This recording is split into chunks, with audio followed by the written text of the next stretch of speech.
Growing a business is kind of tricky right now. Supply chains are squeezed, tariffs and trade policies are dynamic, and cash flow, it's tighter than ever. You need clarity to come out on top. Without it, you risk falling behind. If only you could hop in the DeLorean and see the future, right? Thankfully, there's NetSuite by Oracle. NetSuite has real-time forecasting to help you move ahead with confidence. This is your AI-powered business management suite and the #1 cloud ERP. Trusted by over 42,000 businesses, NetSuite brings accounting, financial management, inventory, and HR all under one roof. It's your single source of truth, giving you the data and control you need to move quickly. And with AI built in, you can automate the busy work and focus on strategy. NetSuite helps you see what's stuck, what it's costing you, and how to pivot fast. If I were running a business with a lot of moving parts, I'd use NetSuite for full control over everything. Tame the chaos with NetSuite. If your revenues are at least in 7 figures, download the free ebook, Navigating Global Trade, 3 Insights for Leaders at netsuite.com/SPI. That's netsuite.com/SPI. The perfect product launch. It's the goal for every brand marketer. High heat, fast sellout, and fans posting recipes like trophies. What do Sydney Sweeney's soap drop, Taylor Swift's tickets, and your next launch have in common? Well, they're not bought, they're bragged about. Fanfare turns your drop into a moment. Fanfare cues real fans, blocks bots, and builds launch experiences worth screenshotting. Want hype without the heartbreak? Get Fanfare's 5-step hype drop playbook with our proven success formula and make your next launch unforgettable at fanfare.io/playbook. Again, fanfare.io/playbook. To start off this episode, I want to ask you a question. Then we're going to play the music real quick. I'll introduce our special guest today, but this question is very relevant to today's conversation. And that question is, how obsessed are you? Think on that. Let's play the intro. Here we go. Welcome to the Smart Passive Income Podcast, where it's all about working hard now so you can sit back and reap the benefits later. And now your host. He starts every day with 5 minutes of gratitude. Pat Flynn. With running your own business, legal questions always come with the territory. Like, can I use this contract or agreement? What do I do if a client doesn't pay? Am I even structured the right way for taxes? Instead of Googling your way through legal landmines, imagine having a law firm ready to address your business's legal needs without the sticker shock. That's what you get with Legal Shield's small business plans. Legal Shield helps entrepreneurs access real legal help on contract reviews, collection letters, business formation guidance, and even help navigating IRS audits. Members can schedule consultations, upload documents through the app, and get support from a provider law firm that knows small business laws in your state. Plus, consultations on taxes or trademarks help you stay ahead of potential problems. And if a client is late on a payment, Legal Shield steps in with professional collection letters so you can protect your hard-earned revenue, all for a fraction of the price of hiring a lawyer on your own. Go to LegalShield.com/SPI or call 833-570-9980 to learn more and get big business legal support without a big business budget. That's LegalShield.com/SPI. While DIY website tools are everywhere, most fall short on design and performance. Hit publish. Framer ships your site worldwide in seconds. No code, no compromises. Framer is a powerful, user-friendly platform that delivers developer-level results without writing a single line of code. Make your designs move and convert with Framer. Framer brings your site to life with powerful animations, dynamic content handling, and a design-first approach that helps your site stand out. Framer is the design-first, no-code website builder that lets anyone ship a production-ready site in minutes. Browse hundreds of pixel-perfect templates or even design something of your own on a totally blank canvas. Add bold animations like appear effects, text effects, scroll and looping animations, and much more in seconds. And it's free to start. The built-in AI handles the heavy lifting of generating starter layouts and can even translate your entire site to any language. On the back end, you'll get responsive breakpoints, built-in hosting, a flexible CMS, and privacy-friendly analytics. Ready to build a site that looks hand-coded without hiring a developer? Launch your site for free at Framer.com and use code SPI to get your first month of pro on the house. That's Framer.com, promo code SPI. Framer.com, promo code SPI. Rules and restrictions may apply. They often say that this world is very small, right? Especially the world of online business, where, everybody kind of can find out who are the top players and who the best people are to learn from about certain things. When I go to conferences, for example, if I get introduced to somebody who somebody wants me to know, oftentimes we'll find that we've already connected, or, there's a second or third degree connection there. But I got connected to this person and I never heard of them. But I'm so glad that we met, because honestly, one of the best conversations we've had about lead generation that we've had in a very, very long time on the show. His name is Anthony Sarandrea, and I didn't know who Anthony was. I had never heard of him before, but I'm so glad that we got to chat and to meet, because here he is on the show now. And I'm so grateful because he is a master at lead generation. He has a number of different businesses, one in particular, Pocket Your Dollars, generates so many leads, and he helps other businesses with generating leads as well. He's got some systems, he's got some approaches that I very much resonate with, especially when it comes to immersing yourself into that space that you're trying to get into. And you'll hear a really interesting thing that he did with relation to how he did research and how he literally became his target customer purposefully, which, when you think about it, it's like, and you'll hear it, it's, maybe not a great idea in some cases. And he was able to take an L, if you will, so everybody else could have a W, if that makes sense. So anyway, Anthony, great guy, had a great conversation. I look forward to hearing what you think about this. So let's generate some leads. And remember, those leads are real people, and let's serve them. So here we go. Anthony Sarandrea, and that's where you can connect with him on Instagram. Just Anthony and then Sarandrea. I even asked him, do you have like a book or a website or anything else you want me to push out for you? I mean, I want to give back because this episode's been great. And he's like, no, I just want to connect with people. Man, real guy. All right, here he is, Anthony Sarandrea. Anthony, welcome to the Smart Passive Income Podcast. Thanks for joining us today. Pat, thank you, brother. Super excited to be here. So lead gen is your thing. This is something that most of my audience knows about. They're trying to tackle. It's very hard to master. You've mastered it. And I'm going to ask you all the questions today so we can unpack how we can get more leads. Now, where would you even start with this? We have all different kinds of businesses. Where do we even begin to go, okay, how do I get the most well-qualified leads to come into our business? I think it starts with understanding that question right there, like what and who is the best qualified, highest lifetime value of a customer? What do they look like? How do they act? How do you talk to them? Because every business, including, let's just use like auto insurance as an example, right? Like someone who is a 30-year-old guy that isn't married, that rents a home, you need to talk to them much differently than someone who owns a home, multiple cars, has a family. That's a more premium customer because they have higher rates, things like that. So you get paid more for that lead or that customer. But so understanding that is really, really the first step. I know that seems like super like basic. You're like, no duh. But like I find so many businesses or affiliates or marketers don't spend the time. And, I joke, I'm a method actor when I get into a new space. Like I genuinely, I say this, and I did do this. I strategically defaulted on my credit card bills when I was getting into the debt relief market because I wanted to understand the psychology of what it felt like to get hounded by debt collectors, debt collectors and all this stuff. And obviously it wasn't the greatest thing for my credit score, but it was an incredible experience for me to actually turn my phone off at night and be like, I just did that because I didn't want a debt collector calling me at 6 a.m. Like, whoa, think about how I can market so much differently than everyone else saying our rates are here, or it's a good time to do this or that. It's like, you're tired of having to turn off your phone when you go to sleep. Like it's much different creative messaging, audience set, landing page, just the entire funnel is just radically different because I actually truly understand what's making those people tick. I love that. So you actually became your target audience essentially in that method. Let's say, for example, somebody listening to this, they are a web designer, right? And they help clients with their websites. How would a person like that really get into the heads of who their client is? So I'd first start with, I'd look at my client list. If I was in this case, I'd say, who's paid me the most money? Who did I like working with the most? Got it. Is there anything that's overlapping around these? Is there industry? Is there personality types? Is there even down to geographically? Are they more East Coast people, more West Coast people? I'm on the East Coast right now. I live on the West Coast, so it is a good analogy for me. Who are these people and where are they hanging out? How can I go find more of those? So a lot of that, I would say, comes from conversations. Like I would call those past customers you had, and really, if you've never done this in a friendly way, just be like, I really want to like understand more about your business. Like, why did you choose us? Why are you here? What did you like? What did you hate? I'm not going to be offended. Like, what did you hate about the experience?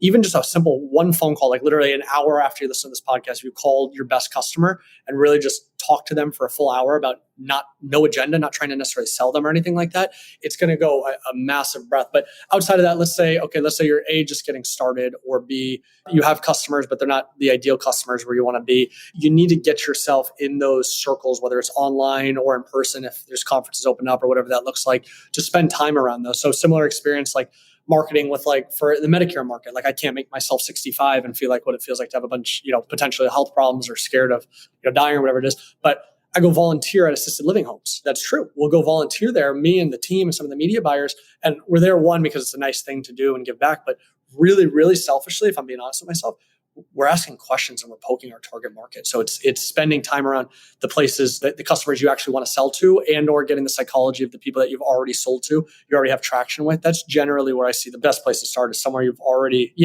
getting back to my first narrative, the customer you like the most, customer you made the most money from, and say, how do I go find more of these people? Who is that person? Just go find more of those people, if that makes sense. I love that. So you're immersing yourself in their world so you can understand them more.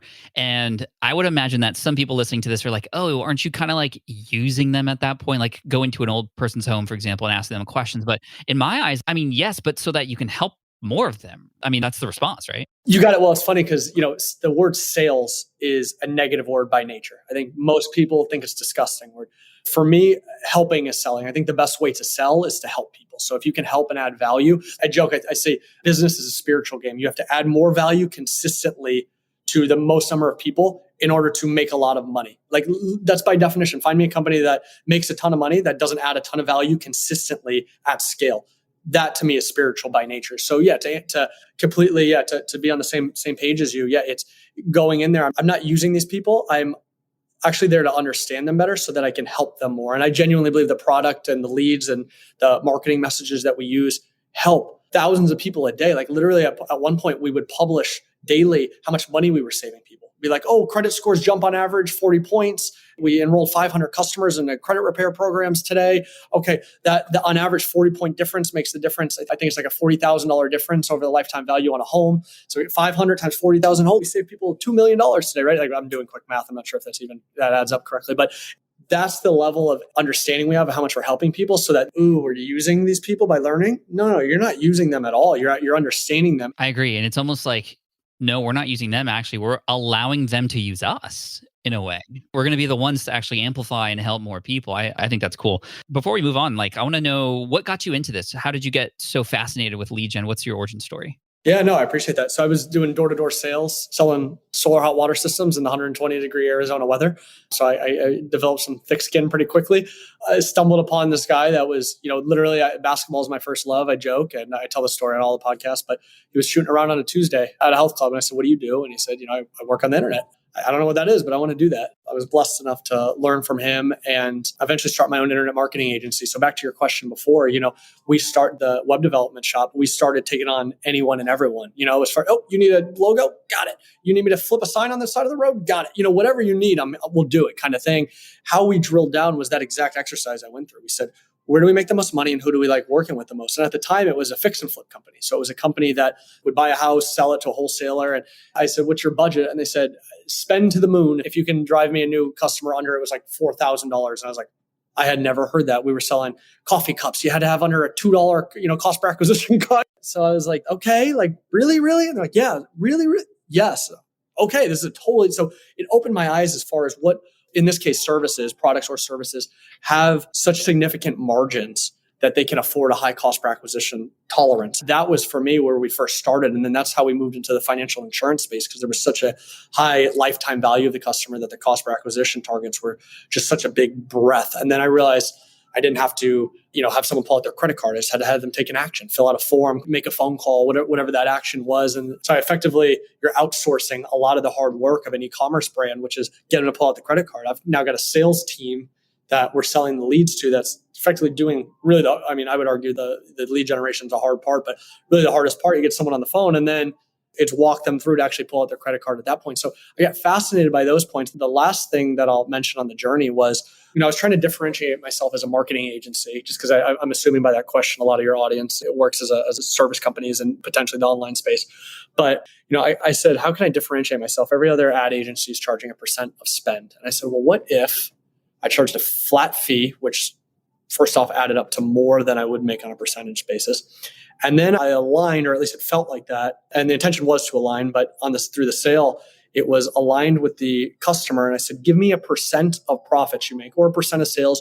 You tell me what that looks like. Incentivize me like a sales guy and my team like salespeople. And, we'll run.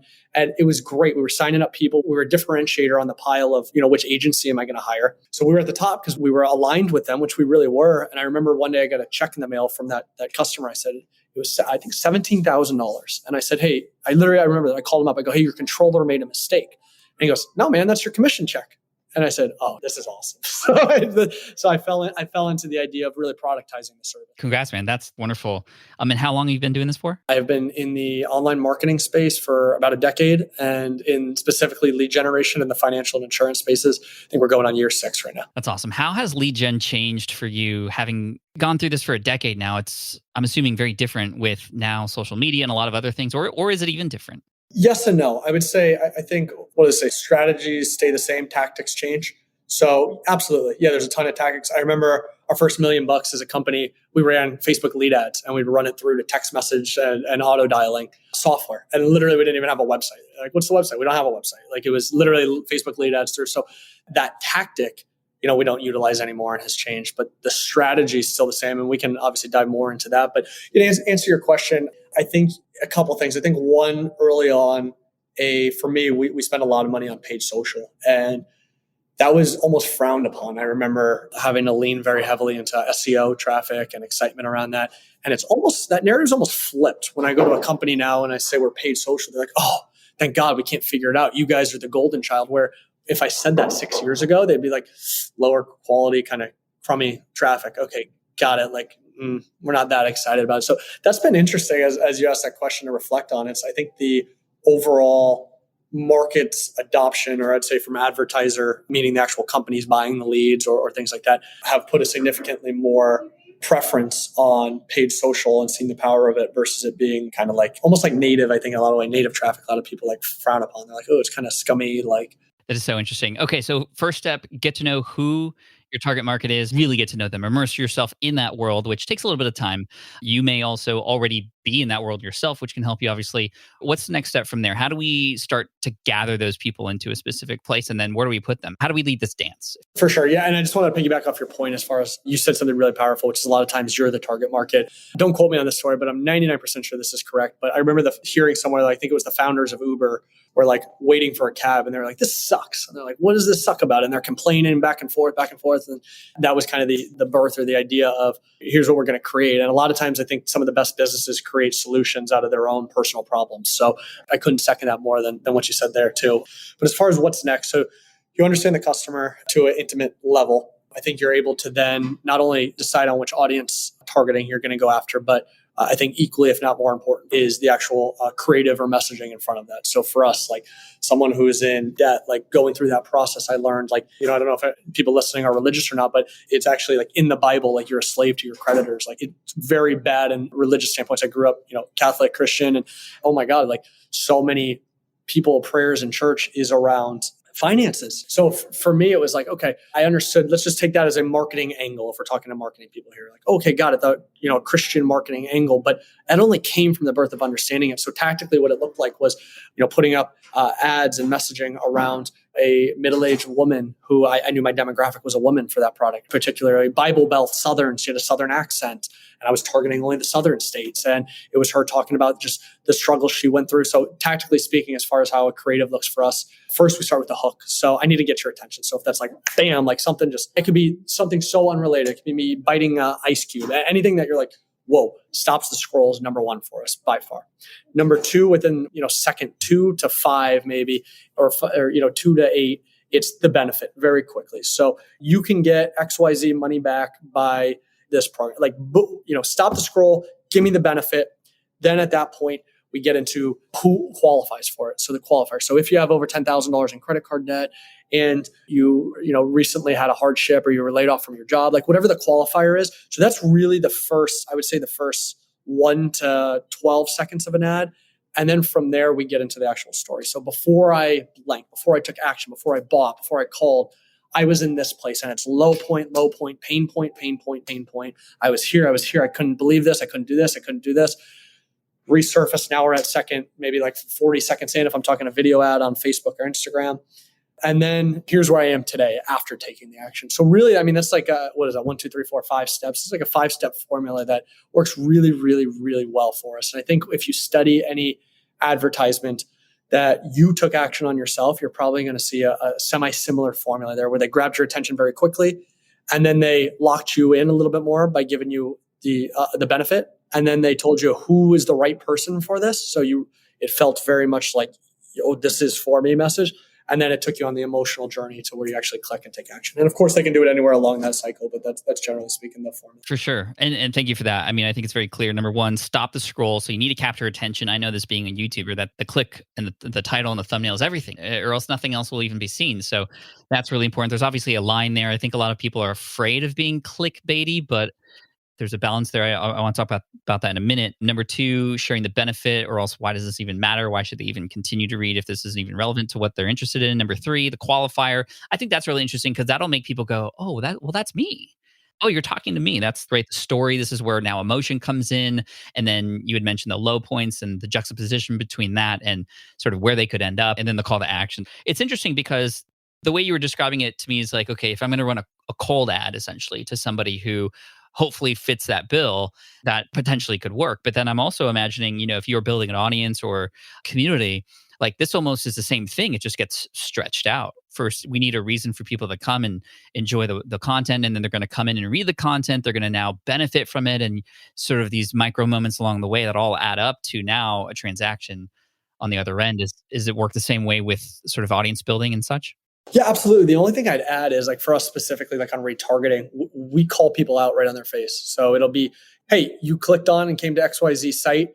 Why didn't you call? Like it literally like, they're like, whoa, like kind of thing. And that works really well. So, or like, hey, you're a subscriber on the Smart Passive Income podcast, but you haven't bought XYZ, you're just like, whoa, what? Like, what's stopping you? Maybe it's this, maybe it's that, maybe it's this, maybe it's that. And you're just answering like what all these people. Like I remember we made a nice key hire over from a company called Tuft & Needle. They sold for hundreds of millions of dollars. And the individual was very corporate, right? And I remember he's like, oh, we want to put a survey on the website. I was like, it's going to kill conversion rates, dude. Like what the hell? So he did it, thankfully. And I'm sure it hurt for a half a day or whatever a day. And it's like, that was so dumb. Why did we do that? The amount of feedback we got from just like that pop-up, like, why didn't you call survey or why didn't you fill out a thing?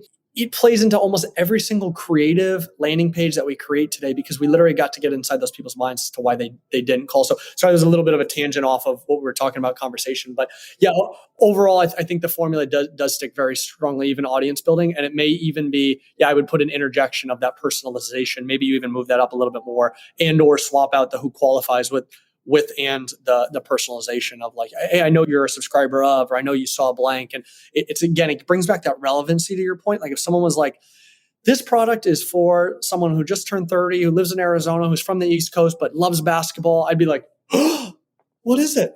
I'll buy it. I don't even know what it is. You know what I mean? Kind of thing. Like the closer you can get to that, it's obviously very dramatic, but the closer it's like, oh, me. You're like, oh, you're actually standing out from the crowd of all the other noise and junk that's out there as far as marketing messages are concerned.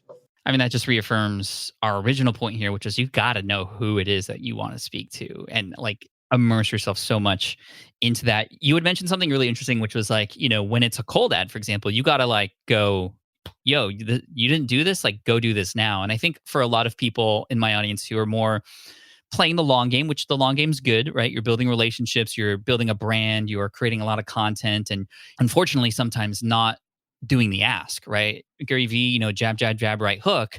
A lot of people just keep jabbing. How do you help a person who has been jabbing for so long? They've been providing a ton of value. They've built this audience, and they almost feel like that when it comes to making a sale, it's almost like selling out. And they almost feel bad asking for money.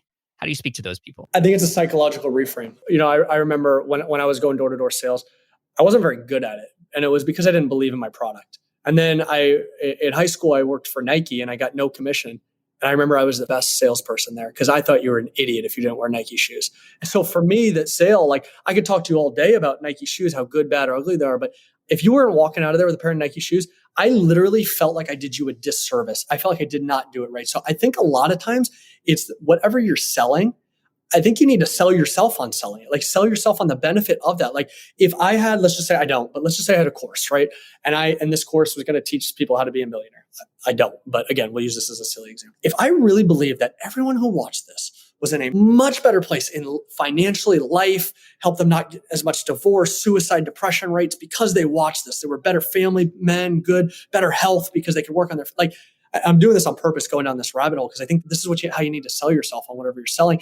If it's a good product that you believe in, maybe you're in the wrong business. Maybe you're selling the wrong stuff. That's why you're not asking. But if I truly, truly believe that, you bet your ass, I would be going up to every person in a Starbucks going, hey, you want to buy, like, you want to buy this? Like, this is how it works. This is the thing. Like, of course, add value. But at the same time, like, how could I not ask for the sale if I knew this was going to change someone's life? And so I think it really takes that sit down time with yourself and that face-to-face conversation. Is what I'm selling adding value to people's life? And if the answer is yes, I think you really need to every day sell yourself on what you're selling, almost to a delusional sense. Again, hopefully you're using the superpower for good, not bad, because plenty of people use the same delusionalist to bad. But if you really come from the right moral compass, which I believe most people do, and I'm sure on your audience do, but sell yourself on what you're selling. Because if you're not asking for the ask, you are doing such a dramatic disservice to everyone that you're adding value to. No, you're not. You're giving them tidbits, which is great and adding value, but you know your course or your product or your service is the real golden nugget, and you're not getting that in front of people, you're the worst person on the planet. And I don't mean that in a bad way. Like, you should genuinely believe that you're the worst person on the planet for withholding this pot of gold from people because you're too afraid to ask. You don't believe in it. You're getting back to the spiritual higher purpose you're on this planet. Like, whatever reason you're giving yourself for not giving the ask, it's probably selfish. It probably comes back to a selfish nature. And I'm hopefully it's being raw with people, and they don't take this as disrespect. I hope it's like a real thing. It's probably because, again, you're scared or you want to protect your own ego. No person that's done amazing things in this world hasn't had enemies. And I'm not saying that like go out and find enemies, but whatever psychological reason you're afraid for the ask, I think when you spend time reflecting on it, you call it meditation, reflection, thinking, whiteboarding, whatever you want. When you actually spend that time reflecting, you not asking is for someone to buy from you is actually one of the most selfish things I think you can do on the planet. That probably hit a lot of people in the gut right there. I hope it has, because that is something that when I first started creating online courses, I was very afraid to sell until I finally saw results. I finally saw some beta students get some results, and that's what finally gave me the confidence. And I'm thinking about it, I'm like, if you're selling something and you don't believe it in the way that you had just mentioned it, then why are you selling it? You either didn't create the best thing that you think could help people, and you might feel like a fraud because you don't believe it. You got to believe it. I 100% agree with that. Thank you. Let's talk about some strategy. So this is kind of your wheelhouse. There's many different strategies that work. What are maybe one or two different ways that we can, when we find a pool of our audience out there, what tools should we be using? How do we get those people into our programs? First off, I hope that last sentiment everyone knows came from pure love. That's just because I want to see everyone succeed. Listening. It's not good. I hope, because I know it was a punch in the gut, and hopefully that, I appreciate more in hindsight people that punched me in the gut growing up than the ones that just gave me a pat on the back and said, keep going what you're doing. I guess no pun intended with your name. But to answer your question as far as strategies, even before we get into audience marketing strategies, things like that, I think a lot of times start with the offer and where there's improvement points on that. So if it's your own course, how can I increase the lifetime value of someone through coming through the courses? That where can I put upsells, downsells along the way? If it's choosing an offer, like for me, is auto insurance versus life insurance versus this, which one can justify the highest cost per acquisition threshold, can give me the top salespeople to be on the phones with, can remove any friction points like an IVR or something in between. And again, I could talk in terms of e-commerce, forum or call or anything like that. But a lot of times, so many people are focused on the front end. How do I drop my cost per click 10%? Or how do I raise my click-through rate 25%? That oftentimes, I think, what dramatically moves the needle is actually on the back end more than the front end. So we can go down that rabbit hole all day long, or I guess in succession, some strategies on the front end that we use that work really well. I mentioned the formula on the actual video ad itself. Some things that we do that are a little interesting, even for our own services where we own the sales floor, we own the entire process.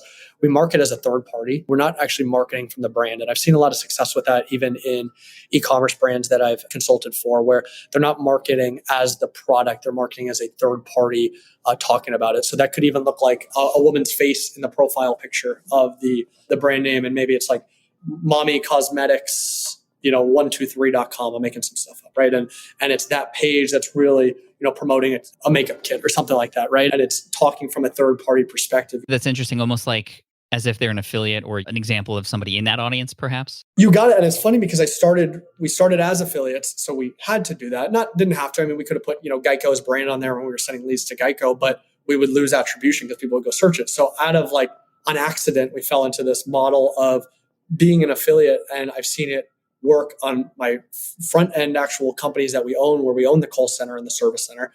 But again, back to e-commerce sites as well too, where you're an affiliate to yourself, and you don't realize that a lot of big brands, that the ones that do it really well, are actually implementing strategies like that today too, where they actually are advertising as a third party, but then it funnels into a very similar type spot. So yeah, just as far as strategies to look at, one is the human aspect. So again, this is really, really in the weeds, but even putting a human's face as the profile picture, so it looks like a personal profile, even though it's an ad coming down. Two, again, potentially coming off as a third party, so that your editors have reviewed this product and you love this. You compare it stacked up this way because of ding.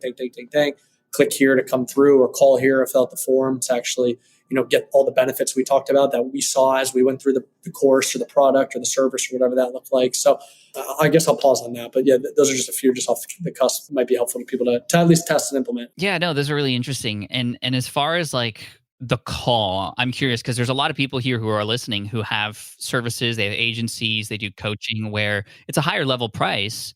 And it is very hard to convince a person, for example, on a webinar to spend, $5,000 a month with you, for example, or something like that. So a call can do really well. I think the question I have, where do you find a sales team if you're not swimming in money and can hire your own? But where do you find people to help you with those calls if you don't want to do them all yourself, or if you want to start handing that off? And how do you best train those people? Because I would imagine it would be difficult to tell somebody who didn't know anything about my brand to sell my thing versus if I just was on the phone myself, although that would drain me. Where do we go about finding people to close? So I think a couple of things. So one, you and I chatted before this. We drive anywhere from 4,000 to 6,000 inbound phone calls a day. And a lot of that comes from, we don't advertise the product, we advertise the results everywhere and the benefits of this and the lifestyle changes. So very few times are you actually being told, here's why or how or what you're going to go talk about. It's, do you have a car? Do you own a home? Did you pay over $100 a month on your auto insurance last month? There's programs out there that can help you save money. And really, Geico is the program that can save you money. So that's one thing I just wanted to make note of. And I'm going to answer the call center one too. But as far as see too many companies and brands advertising the how and the what, not the actual benefit around it, if that makes sense. So they're in the weeds of their own product or their own service, where they're saying, we do this and this and this. And people, A, don't care, or B, really don't understand. So it's back to the web developer thing. I see people, we're the best PHP coders that code on Rails that do. And if you're a construction company that has $100,000 budget to build a website, I'm just making something up, and it's a 2-page website because your corporate told you to go find that. You didn't understand one lick of what they said there, one lick of what they're talking about, even though you might be all those things. So anyway, I wanted to poke that with people on purpose and be dramatic with it, because I'd like for people to kind of check themselves and say, am I too in the weeds of my own business that my advertising comes off as that? Like if I got this in front of someone at Starbucks, do they get it in a few seconds and understand it and say, that's interesting? You know what I mean? Let me pick up the phone. Let me fill out a form. Let me download something, join the email list or whatever that is. I saw this image the other day. It was like a picture of Mario small before he eats the mushroom, right? So picture Mario small, that's your customer. Plus the flower that you get that makes you grow big and start shooting fireballs. Most people sell the flower. It's like, here's the flower. It'll help you do this and this and that. But what you're actually selling is the result. You want to show people that they can become the firepower Mario. And that's the awesome thing that they do. That's going to be attractive. They don't care how they get there. You make the sales call to help them understand that that's what they need. And that's, there's alignment there and they like the story and you're trustworthy. Oh, by the way, here's the flower that can actually do this for you. Go buy it, right? Is that kind of what you're saying? I think it's beautiful. Yeah, exactly what you said. It's like lower an anchor into the ocean till it hits. I completely agree with you. Yeah, back to how do you find, hire, train someone actually sell your stuff. So I'm biased. I come from a sales background, but I'll share a quick story. I had the pleasure of sitting down with the founder of Uggs boots. Everybody knows Uggs, of course. Brian Smith. Yeah, he is amazing. A lot of people don't know his background. He was actually an accountant. His first day as an accountant, he quit. He said, I hate this. So he said, I'm out. Right.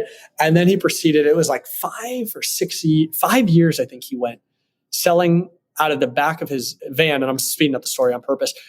And max he did was like 20 grand in sales, like per year out of those 5 years. But, he shared something with me. He said, I think, what's the exact verbiage he used? But it was essentially the idea that like passions grow is what he said. So a lot of people that fall into the fallacy that they're not salespeople, I didn't always talk as fast or as confident. Like it's something that can be learned and trained. And I think it's very important for you as a business owner to, even if you don't want to be selling full time, there's a saying, sales cures all. I think it's the highest value activity most of the time. I think I can say that as a pretty decent blanket in a business. The highest value activity is sales.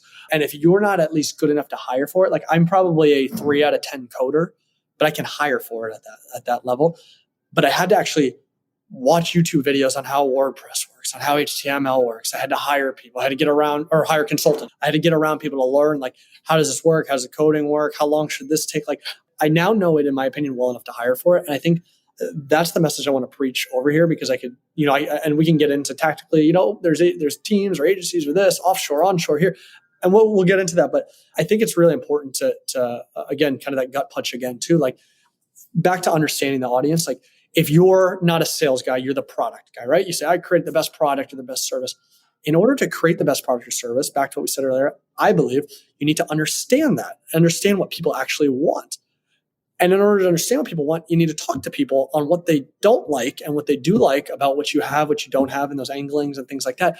So I think it's very, very important. If someone's a one-man shop here or one-woman shop or whatever, and they say, here's my business, here's my thing. I'm just not a salesperson. I don't sell. I don't like sales. I'm not them. I'm going to hire for it. I'm going to find someone for it.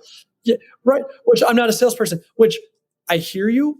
I think you need to start sharpening that skill. Just as I had to become a product guy, I had to sharpen, how tough it was for me to learn how to code and to get excited about coding. And oh man, and it was a drag and a drool, but I kind of like it a little bit now. And I kind of know it well enough again to hire for it and do it around it. And I can kind of understand it more when people say this is possible or isn't possible. And I think that level, if we're talking to, starting out today, I think you need to get on the phones. I think you need to start selling yourself, start reading sales books, psychology books, even if you're the product guy, even if you're the developer, even if you're the coder. I think understanding that, just as I had to go the opposite way, is a necessary process in growing your business. Now, tactically, how do you find and train people for that? There's, at this point, I think in every bad thing in the world, there's incredible, silver lining and beautiful upside. And one of that is the number of unemployed people today. And the number of people that don't maybe have purpose in their life. So even if they're just getting a check or something like that, or whatever that looks like, there's people seeking to get behind a mission and a goal, and being able to, and this is kind of selling in itself too, but be able to find, even if it's a college kid, or even if it's someone who worked in customer service and say, and I'm talking like a one-man shop today, someone who doesn't, can't just go hire out a big firm and go, let's do this kind of thing. It's find someone who likes to talk. Like me, I love to talk. I'd love to be on the phones for you, for your product. Like that sounds fun to me, which might sound funny if you're a developer. You might be like, how can anybody like that? That's like me. I kept apologizing to my bookkeeper. I was like, sorry, I'm making you do this. Sorry. She goes, Anthony, I love this stuff. What are you talking about? And I was like, so finding people that actually enjoy those work habits, if you will, and seeing if you can get them aligned with your product or business. And you kind of have to sell them on selling for you. But it really starts with, it could be a job posting at a college and saying, hey, commission only salesperson or intern. And you put them on the phone and start learning and start growing and getting excited. Those are some really simple, quick ways. Outside of that, there are now so many services, outsourced companies that can be stateside or not, that are relatively reasonable, that will take on products on commission only basis as well too. Now you have to be good enough to help them understand why they should sell your product, but there are companies out there that will sell on commission only, or sell a smaller hourly plus commission, things like that. And I can send over after, you can put some in the notes, some of these company names that would be helpful. But my real answer to your question, and it's not the answer everybody wants, is you need to start selling. That's where you should start. You should be the one on the phone, even if you hate it. No, I appreciate that. Real quick, if you do find somebody, What is compensation like for those salespeople typically? Yeah, I think salespeople are a much different breed than, and I can say that because I am, but I use a round number. You sales guys, person, girl, guy, is going to make 80 grand this year, right? 40 of that's base, 40 is commission. So it might be, and it's going to totally vary based on the service, the product, the course, and their performance. And to answer your question, I would have some kind of base that covers necessities in life, but usually it's a percentage or it's a flat fee based on the sales, number of sales. I hate the idea of capping a salesperson. So see a lot of companies like having capped commissions. I think it's the dumbest thing on the planet. I don't see why you would slow down a Clydesdale if they're running really fast. So my favorite thing is I have my media buyers. I look at them as salespeople, but some of them make hundreds of thousands of dollars a year, like more than most CEOs in the country. My media buyers make, because they're really salespeople for me. They're online salespeople. That incentivization, I've seen their performance and the company's performance just by aligning incentives. For them, it's revenue minus ad spend. And then I build in all my other costs on there to say, okay, well, plus this kind of thing, like you're going to get, 5% profit. We're going to call whatever the profit is. It's gross profit, not net profit kind of thing. But, same thing so short answer, there's no perfect answer to the structure, but generally speaking, a base that covers necessity and allows to people to be able to feel comfortable. And then where they really make their money and their riches is on a percent or on a flat fee per sale, per this, per that. And you have to test it with your business. So you'll test it through time. I mean, I've overcompensated people where I was writing them $80,000 a month checks. And I was like, hold on.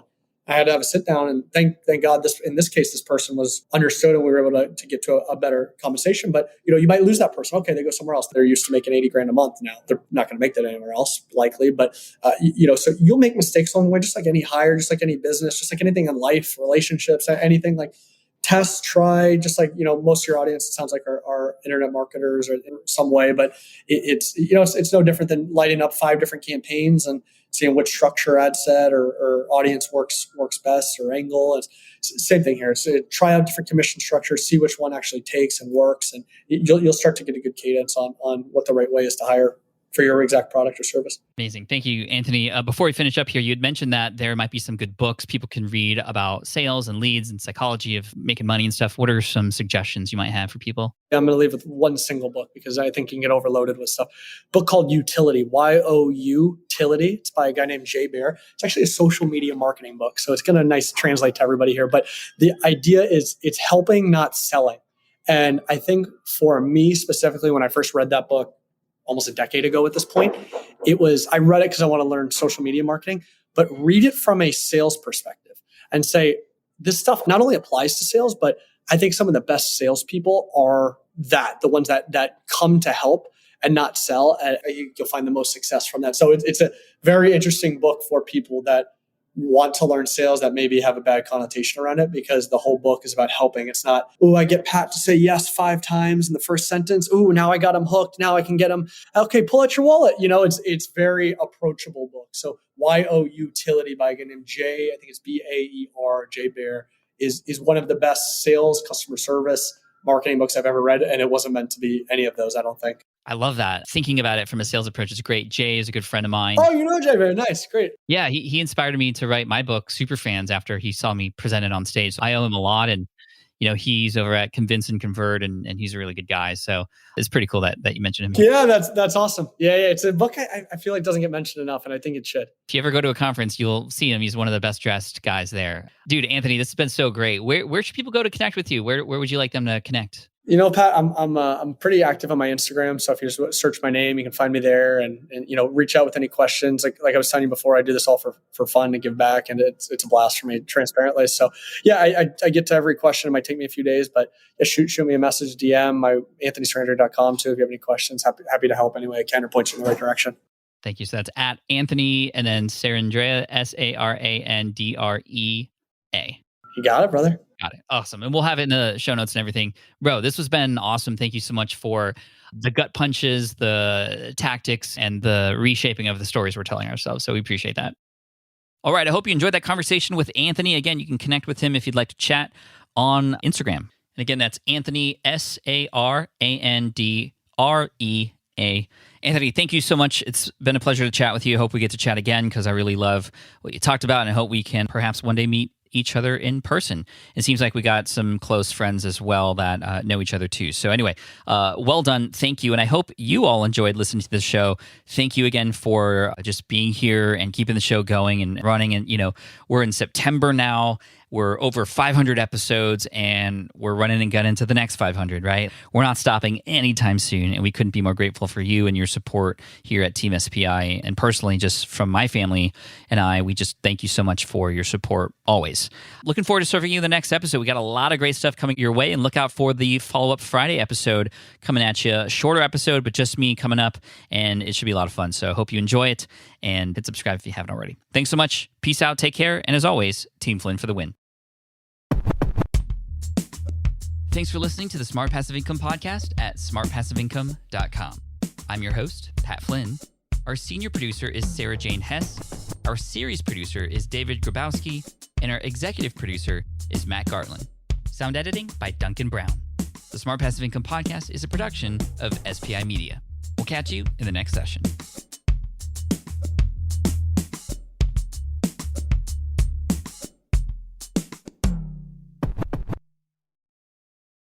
Hey, fellow podcaster, does this sound like something you've experienced? Record your podcast episode on one platform, download the files, edit in another app, then fire up a different tool just to create these social clips. Well, it can be clunky, time-consuming, and frankly overwhelming, especially for creators trying to grow. And that's why I'm excited to tell you about Riverside. Riverside is the all-in-one platform. Record, edit, and repurpose your podcast content all in one place. You just log in, record with your guests no matter where you are in the world, and just like that, studio-quality audio and high-resolution video. We use Riverside here at SPI as well now. With built-in AI, I can automatically clean up my audio, saving myself so much editing time, and it can even auto-generate clips to make promoting the show a breeze. And with Magic Clips, I can grab the best moments and repurpose them as short-form video, perfect for YouTube Shorts, TikTok, or Instagram, without re-recording a thing. So if you're tired of juggling tools and want a faster, simpler way to create and scale your content, it's time to try Riverside, built by creators for creators. Just go to smartpassiveincome.com/Riverside and use code SMART to get 1 month free on the Pro plan. That's smartpassiveincome.com/Riverside, promo code SMART. Have you dreamt about being your own boss, but still haven't made the first steps to making that dream a reality? Well, I get that. Starting a business can feel super overwhelming with legal forms, paperwork, finances. It's a lot. And that's why I'm excited to tell you about Taylor Brands. Taylor is a complete business builder designed to make launching your business simple and stress-free. You can register your LLC in just minutes, keeping your personal assets and the business assets separate from day one. From there, you get access to everything you need to get off the ground. Legal documents, licenses and permits, invoicing and bookkeeping tools, and even a 100-day business coaching program, all designed to help you hit the ground running. You'll also get a free, personalized business plan, branding tools, and so much more. And of course, listeners of this show get an exclusive 35% discount to get started. All you have to do is head to taylorbrands.com/SPI. That's TAILORBRANDS.com/SPI. Stop dreaming, start building with Taylor Brands.